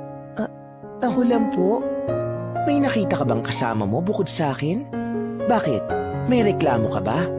Trabaho mo to, di ba? Janitress po ako, ma'am. Hindi po ako interior designer. Wala po akong kaalaman sa pagdidesign ng opisina. Napapakamot pa sa ulo si Amihan. Pero mukhang hindi yun nagustuhan ng babaeng si Charis. Sumama na naman ang tingin nito sa kanya. Kung marami kang angal, sana hindi ka na nagtrabaho. Ipapagawa ko na lang ito sa iba at ayoko nang makita ang mukha mo rito. Ayoko sa mga taong tamad at mareklamo. Hindi po. Gagawin ko na po. Sisimulan ko na po. Sabi ni Amihan at agad na binuksan ang isang kahon. Susunod ka rin pala, ang dami mo pang angal. Ayusin mo yan, ha? Hindi ka lalabas dyan hanggat hindi yan maayos. Kapag iniwan mo yung magulo, ito na ang last day mo. Naiintindihan mo? Dilat ang matang sabi ni Charis. Iniwan na siya nito sa silid na yon. Napailing at napahinga na lamang ng malalim si Amihan. Panibagong adjustment na naman kasi ang gagawin niya. Dahil panibagong tao na naman ang magiging hadlang para magkaroon siya ng mapayapang araw. Ginawa na lamang niya ang pinag-uutos ng kanilang bagong supervisor. Dahil marami-raming gamit ang naroon, hindi naging madali sa kanya ang trabahong yon. Mas nahihirapan pa siya ron kaysa maglampaso ng sahig sa buong mall. Bukod kasi sa mabibigat ang ilang gamit, wala rin naman siyang kaalaman kung papaanong ipupwesto ng maayos ang ilang furnitures at decoration sa silid na yon. Hindi niya na namamalaya ng oras. Gabi na pala at hindi pa rin niya natatapos ang dapat niyang tapusin. Kainis, 8:00 na pala. Hindi ko pa nabubuksan tong iba. Hindi ko rin alam kung tama ba tong pagkakapwesto ko ng sofa table niya. Mukha pa namang maarte ang taong yun. Paano ko gagawin to? Kung humingi kaya ako ng tulong kay Eliza, total, sa furniture siya naka-duty ngayon. Kaso baka pagalitan naman ako kapag lumabas ako rito. Wala rin naman akong dalang cellphone. Ay, anong gagawin ko? Bakit ba kasi ako pang napagtripan nitong si Ma'am Charis Pabulong niyang sabi at saka napaupo na lamang sa gilid. Pinagpatuloy niya na lang ang ginagawa niya. Mga ilang sandali pa ay pumatak na rin ang 9:00 ng gabi. Ramdam na ni Amihan na nag-uuwian na ang ibang mga nagtatrabaho sa mall. Sarado na rin ang ibang store sa second floor. Pero hindi niya magawang iwan ang silid na yon dahil alam niyang malilintikan siya kinabukasan. Natataranta na si Amihan. Sa kamamadali niya, nabasag pa niya ang isang vase. Nakakainis, nabasag ka pa talagang vase ka. Dagdag ka pa sa problema ko Hindi na alam ni Amihan ang gagawin niya. Hanggang sa tuluyan na nga siyang nasaraduhan. Naiwan siya sa loob ng mall. Hindi na rin kasi umaabot ang guard sa itaas dahil ang pagkakaalam nila ay wala nang nagagawing tao roon. Kabadong-kabado na ang dalaga pero pinipilit na lang niyang kumalma. Dakong 11:00 ng gabi, natapos na niya ang lahat. Nalagay na niya ang lahat ng pang-decorations at naipwesto ng maayos ang mga dapat ipwesto. Sa sobrang pagod, hindi na niya namalaya na nakatulog na pala siya sa sofa. Pagising niya ay 7:00 na ng umaga. Nagmamadali siyang bumangon. May mangilan-ngilang tao na sa mall pero halos lahat ay empleyado lang. Sinamantala niya ang pagkakataon na yon para sana umalis na agad. Pero paglabas niya, biglang nakasalubong niya sa tapat ng silid ang babaeng si Charis. Maaga pala itong dumating. Kasama nito ang mga manager. Sa tingin ni Amihan, may pag-uusapan ng mga yon sa loob ng opisina ni Charis. Nagulat ang mga yon nang makita siya. Marumi pa ang suot niya, sabog ang buhok at madungis. Para talaga itong naging palaboy. Good morning po mga ma'am and sir. Ako po si Amihan.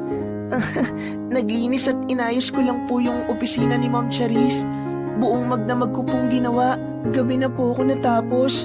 Sorry po pero nakatulog po ako sa loob kaya nandito pa po ako. Sabi ni Amihan. Nagkatinginan ng mga manager. Sa lubong ang mga kilay.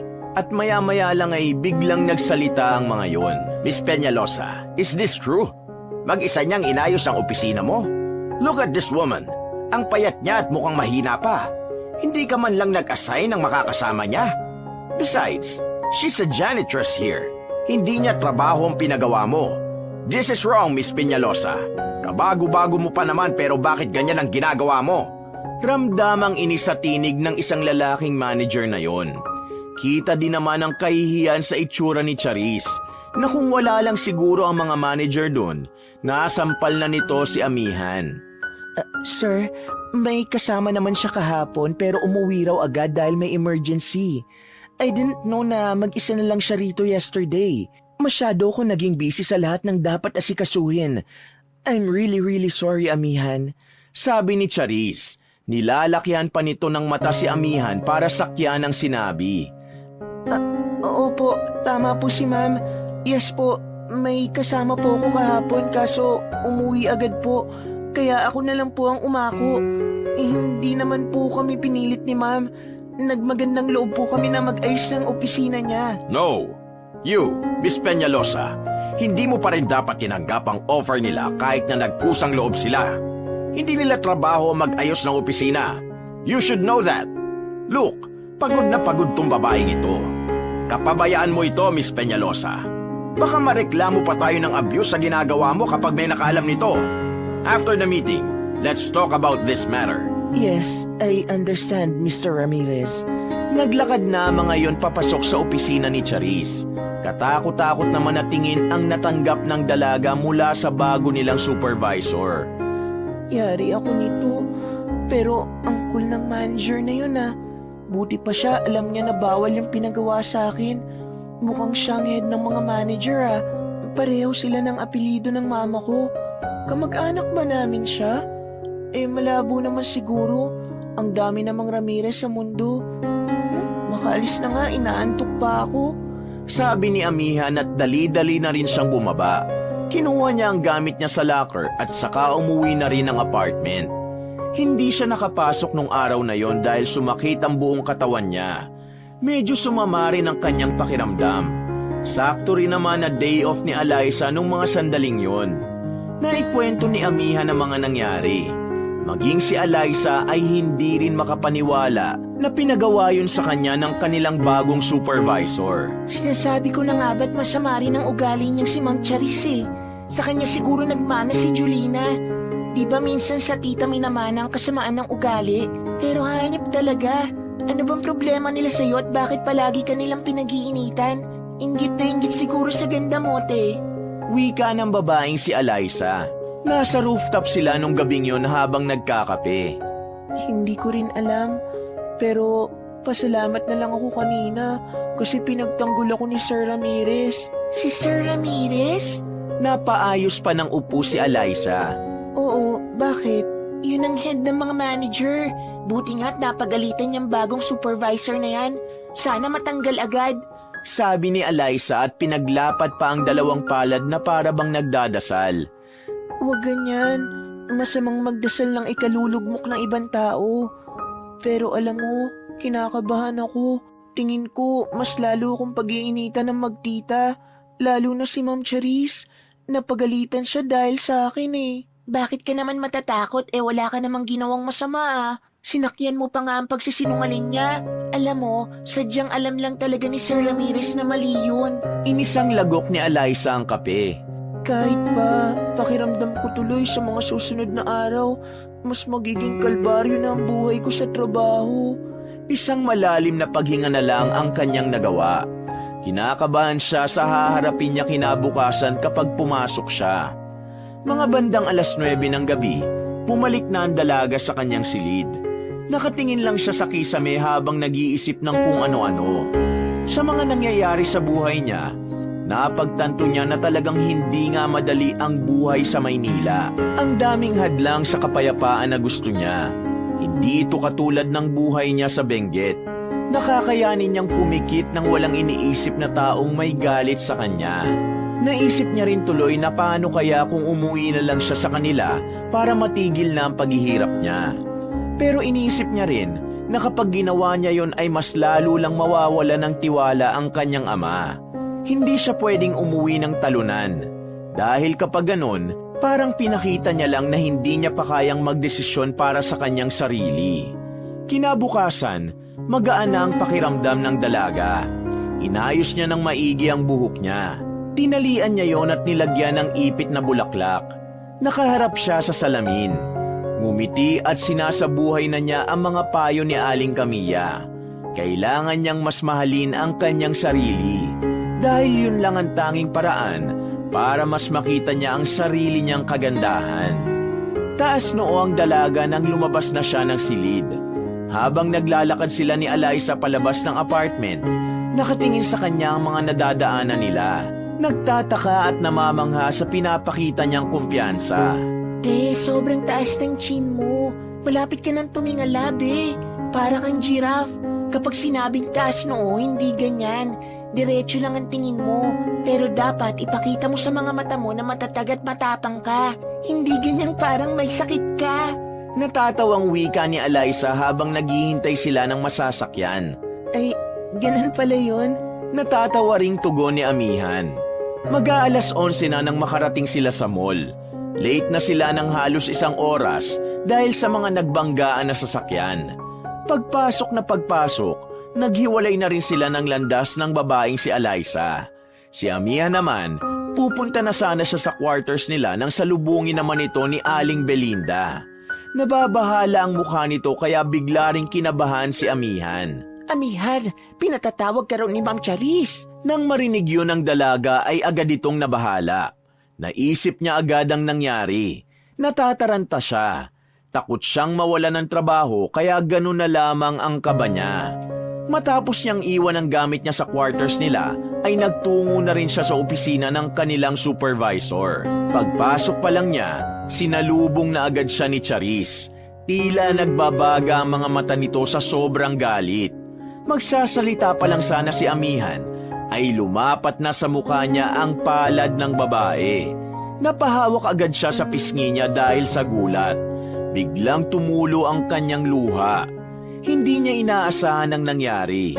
Gulat na gulat si Amihan dahil akala niya kakausapin lang siya ng kanilang supervisor. Alam mo bang dahil sa ginawa mo'y nasa alanganin ngayon ang posisyon ko? Kung hindi ka sana nagpaabot sa mga manager, lalo na kay Sir Ramirez, hindi sana ako mapapagalitan at hindi sana ako magmumukhang masama. Alam mo ba kung ilang taon kong pinaghirapan kung nasaan man ako ngayon? Wala kang alam! Ma'am, hindi ko naman po kasalanan na inabot na ako ng umaga. Mag-isa lang po ako. May mabibigat pa pong gamit na kailangan kong ipwesto ng maayos. Tapos, iniba-iba ko ulit yung mga forma nila kasi minsan hindi maganda yung ayos ko. Wala po akong alam sa interior designing kaya kung ano-ano na lang ang ginawa ko. Kung kumuha po kayo sana ng mas malakas at mas may alam, hindi po sana mangyayari to. Hindi po sana malalaman ng mga manager na inutusan niyo ako mag-isa. Sinakyan ko na nga po yung kasinungalingan na sinabi niyo sa kanila eh. Paliwanag ng dalaga. At ngayon ako pang sinisisi mo? Ako pa talagang may kasalanan? Kung ginawa mo lang sana ng maayos ang trabaho mo, di sana hindi ako napahamak. Ma'am, hindi ko po yung trabaho. Kailangan mong maging flexible. Hindi porket janitress ka lang at maglilinis ka lang. At ito pa ha, ito pa ang kinabubwisit ko sa'yo. May isa kong gamit na nawawala rito. Wala yung vase. Ninakaw mo no. Dinuduro-duro pa ni Charis ang dalaga. Hindi ko po ninakaw yun, ma'am. Nasaan? Nasaan ang vase? Ilabas mo! Kasi ma'am, Ano? Nabasag ko po. Nasagi ko po kasi. Sorry po. Sa sinabing ito ng dalaga ay parang sandaling nasiraan ng bait si Charis. Sobrang sentimental kasi para sa kanya ang vase na yon. Nabasag mo? Nanlilisik ang matang tanong ng supervisor. Sorry po, hindi ko naman po sinasadya. Nanginginig pa ang tinig ng dalaga. Pero tuluyan ng sumabog ang babaeng si Charis. Binasag mo? Hindi mo ba alam kung saan pagaling yon? Bigay pa sa akin yun ng lolo ko tapos binasag mo? Binasag mo ang vase na isa sa pinakamahalagang bagay para sa akin! Binasag mo! Nanginginig na sa takot ang dalagang si Amihan sa mga sandaling ito. Napasiksik na lamang siya sa gilid at parang hindi nito kayang tingnan sa mata ang kausap niyang si Charis.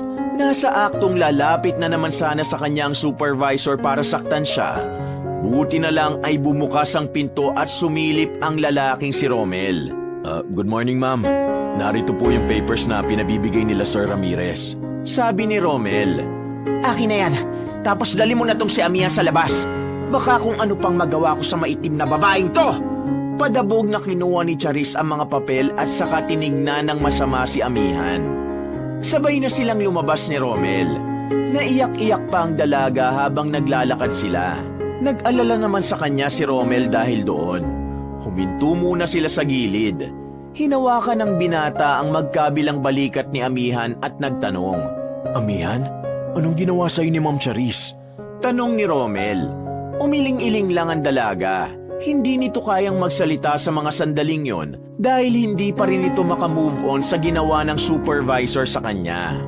Ay naku, una pa lang alam ko ng kaugali ni Jolina yung tita niya eh. Hindi na ako nagtaka. Alam mo, sa totoo lang, gusto ko na talaga makipag-iwalay kay Jolina noong nakaraan. Kaso bigla namang dumating tong si Ma'am Charis. Kaya hindi muna ako nakipag-break. Kasi kapag nakipag-break ako, baka magsumbong sa tita niya at baka bigla naman akong tanggalin. Sige na, pumunta ka na sa quarters nyo. Magpahinga ka na muna ron saglit. Tapos mag-duty ka na para malibang ka naman. Sabi ni Romel. Naglakad na rin paalis ang binata. Habang si Amihan naman ay napabuntong hininga na lang din. Hindi pa siya nakakalayo sa pinanggalingan niya ay biglang natanaw niya si Jolina at Josel na paparating. Galit na galit ang mukha ni Jolina. Para itong toro na handang-handa ng sumugod. Walang iya ka? Kaya pala wala ka sa quarters nyo ay nakipagkita ka sa boyfriend ko? Sinampal ni Jolina si Amihan ng malakas. Napaupo ang dalaga sa sahig dahil sa impact. Nagkataon pa na wala ng tao sa parting yun ng mall. Kaya walang mahinga ng tulong si Amihan. Wala naman kaming ginagawang masama, Jolina. Anong wala? Kitang-kita ko. Hinawakan ka pa niya sa magkabilang balikat mo at nag-usap kayo ng malapitan. Ako pa talaga ang niloko mo? Tandaan mo to, Amihan. Gagawin kong lahat para matanggal ka rito. Para mawala ka ng salot ka sa relasyon naming dalawa. Gigil na naglakad si Jolina at inirapan pa siya ni Josel bago rin ito umalis. Naiwan na lamang si Jolinang umiiyak. Nasa 3 minuto yata siyang nakaupo lang sa sahig. Nang medyo may masmasan, bumalik na siya sa kanilang quarters at nag-ayos. Nakita pa siya ni Aling Belinda at nagtaka kung anong nangyari sa kanya. Mabilis na lumipas sa mga oras. Nagtrabaho pa rin ang dalaga kahit na parang lumilipad ang utak niya. Tulala lang siya habang naglilinis. Nang mag-break time na, mag-isa siyang pumunta sa food court. Hindi niya kasama si Eliza noon dahil iba ang oras ng break time nito sa araw na yon. Pagkatapos niyang kumain, dahil may natitira pa naman siyang oras, naglakad-lakad na muna siya. Dinala siya ng kanyang paa sa entrance ng mall. Naisipan niyang umuwi na lang sana pero naalala niyang hindi pa pala tapos ang kanyang duty. Napukaw ng isang matanda ang atensyon niya. Nakita niyang kinakausap yun ng gwardya. Agad namang lumapit doon si Amihan para alamin kung ano ang nangyayari. Pinagtitinginan na rin kasi yon ng mga tao. Kuya Guard, ano pong gusto ni nanay? Tanong niya sa guard. Kasi ma'am, gusto niya pong pumasok, kakain daw. Baka kasi po pagalitan ako ng supervisor natin at ilang manager eh. Alam niyo naman ma'am na matapobre yung supervisor natin. Baka po mapahamak ako. Sabi ng gwardya ng pabulong. Sige na po, ako na pong bahala. Kung sakaling magalit man po sila, ako na lang po mananagot. Hindi po talaga pwede ma'am. Pinagbabawal po talaga magpapasok ng... Nang madungis? Ano naman kung madungis? Hindi naman siya yayakap ng tao. Hindi naman siya mananakit. Kakain lang po siya. Hindi ka po ba naaawa sa kanya? Wala ka po bang nanay o lola? Huminga ng malalim ang gwardya. Dahil na rin naawa ito at nakakaharang na rin sila sa entrance, pinayagan na lamang ito ng lalaki. Basta ma'am, labas ako dyan kapag nagalit ang matataas sa atin ha. Tumango na lang si Amihan at nagpasalamat. Inalalayan niyang makapasok ang matanda. Sinamahan niya itong pumasok sa food court. Mababait naman ang mga staff doon kaya hindi siya nahirapang dalhin doon ang matanda. Iha, ito lang ang perang dala ko eh. Kakasya ba ito pambili ng pagkain? Tanong ng matanda nang ilabas nito ang mga baryang nalimos sa labas. Huwag na po kayo mag-alala, nanay. Ako na pong bahala sa pagkain ninyo. Sigurado ka ba? Diyos ko, nakakahiya naman. Mangiyak-ngiyak na sabi ng matanda. Ayos lang po. Dito lang po kayo. Bibilan ko po kayo ng pagkain, ha? Lumapit na rin ang dalaga sa counter para umorder. Nakangiti sa kanya ang mga staff sa food court dahil sa pinakita niyang kabutihan. Wala rin siyang kamalay-malay na sa mga sandaling yon, nakikita rin pala siya ni Mr. Ramirez, ang head ng mga manager ng mall na yon. Nakakain ng matiwasay ang matandang pulubi. Pagkatapos, tutal ay may natira sa mga sinahod niya, binilhan na rin niya ng damit ang matanda. Nako, sobra-sobra naman itong tinulong mo sa akin, Iha. Teka, ano ba ang pangalan mo at bakit napakabait mo naman? Amihan po ang pangalan ko. Kayo po? Aling Miranda ang tawag sa akin ng mga nakakakilala sa akin. Taga dyan lamang ako sa likod ng mall. Kaso wala naman na akong matinong bahay dun eh. Kaya kung saan-saan lang ako natutulog. Paliwanag ni Aling Miranda. Sa puntong yon ay nahabag ang kalooban ni amihan sa matanda. Dito nabuo ang kaisipan niya na kapag nagkaroon na siya ng sariling yaman, bukod sa mga aso at pusa, ang mga katulad ni Aling Miranda ang tutulungan niya. Hinatid na ni amihan si Aling Miranda sa labas. Buong akala ni amihan ay magiging maayos na ang lahat. Pero nakarating ang nangyari kay Charis. Kaya bago umuwi ang dalaga ay pinatawag na naman ito ng kanilang supervisor. Pagdating ni amihan sa conference, nagtataka siya kung bakit naroon ang lahat ng mga janitress, mga sales lady at salesman. Kinabahan si amihan. Pakiramdam niya, gusto talaga ni Charis na ipahiya siya sa lahat. Sis, anong nangyayari? Pabulong na tanong ni Eliza na naroon din. Hindi na nakasagot pa ang dalaga nang magsimula ng magsalita si Charis sa harapan. Lahat kayo ay laging pinaaalalahanan na sa kahit anong oras, panatilihin natin ang kalinisan at kaayusan sa trabaho natin. Dahil iba-ibang tao ang nakakaharap natin. Hindi pwedeng marumi tayong haharap sa kanila. Kanina, isang sumbong ang nakarating sa akin. Mayroong pinapasok na gusgusin dito sa mall. At sa kasamaang palad, may nagreklamong tao dahil doon. Amihan, dahil sa ginawa mo, isang VIP customer natin ang hindi na tumuloy sa pamimili ng mga mamahaling bag at alahas. Nawalan sila ng gana dahil sa amoy ng matandang ipinasok mo rito kanina. Ang taong yon ay isa sa regular VIP customer natin na malaking kawalan. Kaya dahil sa ginawa mo, nagdesisyon ako at ang ilang manager na alisin ka bilang parusa. Kung mananatili ka rito at lagi ka magpapapasok ng taong hindi naman dapat nandito, marami pang mahalagang customer ang mawawala na ng gana sa mall na ito. Amihan, kunin mo na mga gamit mo. Wala ka ng trabaho. Pero huwag ka mag-alala, dahil babayaran ka naman sa pagtanggal namin sa'yo.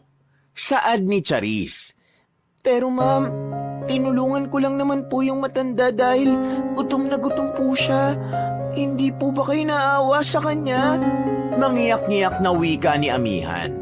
Kahit na ano pang dahilan mo, ang desisyon ay final na. Sige na, lumabas ka na at magsisimula na kami mag-meeting. Ang mga janitress at janitor lumabas na rin. Matira ang mga gwardya at mga sales clerk. Walang nagawa ang dalaga kundi ang maluha na lamang dahil sa pagtanggal sa kanya. Hindi niya na alam ang gagawin niya dahil tingin niya, yun na lang ang trabaho na kaya niyang gawin. Hindi niya alam kung may tatanggap sa kanya dahil na rin sa itsura niya. Habang nasa labas siya ng conference room habang umiiyak, isang matangkad na lalaki ang lumapit sa kanya. Hindi pa naman ito katandaan. Moreno din at may pagkakulot din. Pag-angat niya ng tingin ay si Mr. Ramirez pala yun. Mr. Ramirez? Bakit ka umiiyak? Hindi ka dapat umiiyak. Wala kang ginawang masama. Maganda ang ginawa mong pagtulong. Pero kung maganda po ang ginawa ko, bakit po kayo pumayag na alisin ako? Kayo po ang head manager, di ba? Tanong ni amihan. Sino nagsabi na pumayag ako? Ako lang ang nag-iisang hindi pumayag na alisin ka. Wala akong nagawa dahil nagkaisa sila. Hindi ka dapat umiiyak. Sa'yo ang lugar na ito kaya dapat ipakita mong mas mataas ka sa kanila. Sabi ni Mr. Ramirez na ikinalito naman ni Amihan. Ano pong sinasabi ninyo? Nung nakaraan pa kita kilala. Ngayon lang tayo nagkita pero lagi kitang nakikita sa mga larawan na nilalagay ni Ate Amira sa social media. Nang makita ko ang resume mo, doon ko napatunayan na anak ka ni Ate Amira. Pamangkin kita. Anak ka ni Bayaw, ni Kuya Amando. Teka, naguguluhan po ako. Tito kita, sir? Wala ka ba talagang alam na ang mall na ito ay pagmamayari ng papa mo? Na pinapamanage niya lang sa akin habang hinihintay ka makapagdesisyon? Amihan, ikaw ang magmamana ng mall na ito balang araw. Nanlaki ang mata ni Amihan sa mga sandaling yon. Masyado siyang nawiwindang sa mga nangyayari. Wala kasi talaga siyang ideya sa mga negosyo ng tatay niya. Dahil kasi sa pagiging hindi niya interesado sa business, hindi niya na nabantayan na marami na palang negosyo ang kanyang ama. At isa na nga rito ay ang mall na ilang taon na ring lumalago dahil kay Mr. Ramirez. Parang mabubuwang na si Amihan sa kakaisip sa mga nangyayari. Pero mas lalo pa siyang nawindang nang maramdaman niyang nasa likuran na niya ang kanyang ama at ang kanyang ina. Papa? Mama? Ang tagal ka naming pinapahanap, anak. Mabuti naman at nandito ka lang namin nakita. Sabi ng kanyang ina na si Amira. Nakasuot pa ang dalawa ng ipinagmamalaki nilang kasuotan ng mga igurot. Halika, Amihan. Ipapakita natin sa kanila kung sino ang inaapi nila. Sabi naman ni Amando na mararamdaman ang galit sa tono ng pananalita nito. Pumasok sila sa conference room. Agad namang napatigil ang speaker sa pagsasalita. Napatayo rin si Charis at ang ilang manager na nagkaisa para tanggalin si Amihan. Excuse me, Sir Ramirez, pero sino po ang kasama ninyo? Tanong ng lalaking speaker sa kanila. Patuloy lang sa paglapit si Amando at Amira hanggang sa makarating na ito sa harapan. Si Amihan naman ay nanatili lang sa gilid katabi si Mr. Ramirez. Padabog na inagaw ni Amando ang mic sa lalaki. At tumingin ito ng masama sa mga manager at kay Charis. Kayong lahat, pati ikaw na supervisor ka. Ayoko nang makikita ang pagmumukha nyo sa mall na ito mula ngayon. Naiintindihan nyo ba ako? Wika ni Amando. Excuse me, pero sino po ba kayo at bakit kayo nag-i-interrupt sa meeting namin? Tanong naman ni Charis. Naglakad si Amira palapit kay Charis. Tumingin si Amira ng masama dito. Kami lang naman ang may-ari ng mall na ito. At yang inaalipusan niyong si Amihan, ang nag-iisang anak namin. Sa sinabing ito ng ina ni Amihan, ay parang matutumba sa kinauupuan ng mga manager at si Charis. Gulat na gulat sila sa revelasyon na parang sumasampal sa kanila. How dare you nasaktan ng unikaihan namin? Kahit na isa sa inyo, wala kayong karapatan. Hindi namin pinalaki ng maayos yan para lang saktan at tapakan lang ninyo. Kaya kayong lahat, lalo ka ng babae ka, tanggal na kayo ngayon! Pasigaw na wika ni Amira. Pagkatapos magsalita ng mga magulang ni Amihan ay agad na rin silang umalis. Nagtungo ang mag-anak sa iisang pribadong silid at dito na siya kinausap ng kanyang mga magulang. My God, Amihan. Bakit naman hindi mo sinabi sa amin na dito ka pala nagtrabaho? Eh di sana, hindi na nangyari ang lahat ng to sa'yo. Inabuso ka patuloy ng mga taong yon. May halong inis na wika ng kanyang ama pero mararamdaman din ang pag-aalala nito. Papa, hindi ko naman alam na atin to eh. Ang gusto ko lang naman ay makapagtrabaho para may sarili akong pera. Para hindi ako aasa sa inyo. Gusto ko lang naman mamuhay ng sarili ko. Papa, Mama, gusto kong malaman kung anong buhay ang meron sa labas ng comfort zone ko. Sabi ni Amihan. Naiintindihan ka naman namin, anak. Kung hinintay mo lang sana kami, papayagan ka naman namin eh. Pero hindi namin nagustuhan ang nangyari sa'yo rito. Kung alam lang namin na dito ka nagpunta, hindi mangyayari to sa'yo. Hindi namin nahayaang inaapi ka nila dito dahil ang kakaiba ang pinagmulan natin. Sabi naman ng kanyang ina na si Amira. Napag-isip-isip ko na tama ka, anak. Malaki ka na. May sarili ka ng buhay kaya dapat hindi na kita pinipilit sa mga bagay na ako lang naman ang may gusto. Kaya napag-usapan namin ang mama mo na pabayaan ka na kung anong gusto mong gawin sa buhay mo. Gawin mo lahat ng gusto mong gawin. Abutin mo ang mga pangarap mo, magpakain ka ng aso at pusa hanggang sa gusto mo. Nandito kami ng mama mo para suportahan ka. Basta anak, huwag mo lang kami iwan. Nababaliw kami ng mama mo sa kakaisip kung ayos ka lang ba. Lumapit sa kanya ang kanyang ama at hinawakan siya sa magkabilang balikat sabay ngumiti. Papa, Mama, ang hirap mabuhay mag-isa. Ang hirap ng buhay dito sa Maynila kapag wala kang alam sa buhay. Pero Papa, masaya ako kahit na ganon. Kasi kahit na nahirapan ako, kahit na may mga taong nang-aapi sa akin, masaya ako kasi naranasan kong maging malaya at gumawa ng mga desisyon para sa sarili ko. Kaya anak, bumalik ka na sa amin sa Benguet. Ituloy mo ang gusto mong gawin. Handa ka naming suportahan. Dagdag pa ng kanyang ina. Papa, Mama, ang sabi sa akin ni Tito kanina, ako raw ang magmamana ng mall na ito. Papa, gusto ko na pong maging negosyante. Kinagulat ng mag-asawang sinabing yun ng dalaga. Hindi makapaniwala ang mga ito na nagbago na lang bigla ang kanyang isip. Pero, paano ang pangarap mong tulungan ng mga aso at pusa? Tanong ng kanyang ina at hinawakan pa ang kanyang pisngi. Sila po ang dahilan kung bakit gusto kong maging kagaya nyo, Papa at Mama. Kapag naging negosyante ako, maglalaan ako ng para sa mga hayop at para sa mga matatandang kagaya ni Aling Miranda. Papa, Mama, sana payagan nyo akong gamitin ang pagiging negosyante na tumulong sa kanila. Nagkatinginan na mag-asawa. Ngumiti ang mga yon bilang tugon sa kagustuhan ng kanilang anak. Matapos ang pag-uusap na yon, lumabas na rin sila ron. Kinausap ni Amando si Mr. Ramirez at tuluyan na nga nilang inalis sa trabaho ang mga manager na nagkaisang alisin si Amihan. Isinama na rin nila si Charis, pati si Jolina at Josel na nambubuli sa dalaga. 1 buwan lang ang nakalipas, maayos na ulit ang pagpapatakbo sa mall. Iba na ang mga namamahala. Habang si Amihan naman ay unti-unti na ring inaaral ang tungkol sa pagiging negosyante. Habang nasa loob ng sasakyan, kasama ni Amihan ang kaibigan na si Eliza na hanggang sa mga sandaling ito, hindi pa rin makapaniwala sa mga nangyari. Grabe naman sis, naloka ako sa revelasyon talaga. Hanggang ngayon hindi pa rin ako makapaniwala na anak ka pala ng mayamang negosyante. Parang pelikula. Uy, huwag mo kong kalimutan Ma'am. Pabirong sabi ni Eliza. Ano ka ba? Bakit naman kita kakalimutan? Ikaw ang naging sandalan ko sa mga nangyayari sa buhay ko Nakangiting wika ng dalagang si Amihan.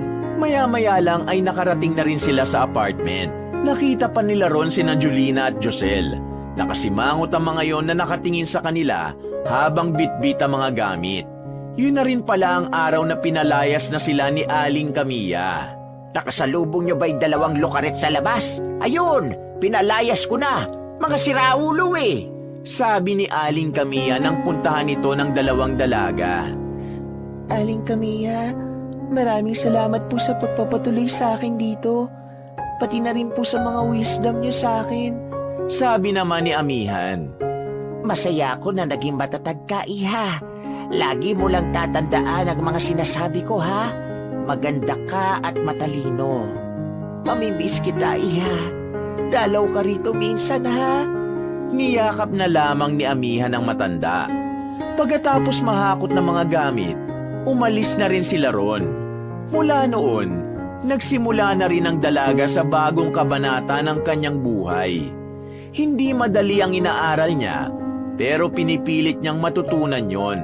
Gusto niya kasi talagang maging maalam na negosyante para matulungan niya ang mga gusto niyang tulungan. At matapos lang ang 1 taon, natupad na nga ang lahat ng gusto niyang mangyari.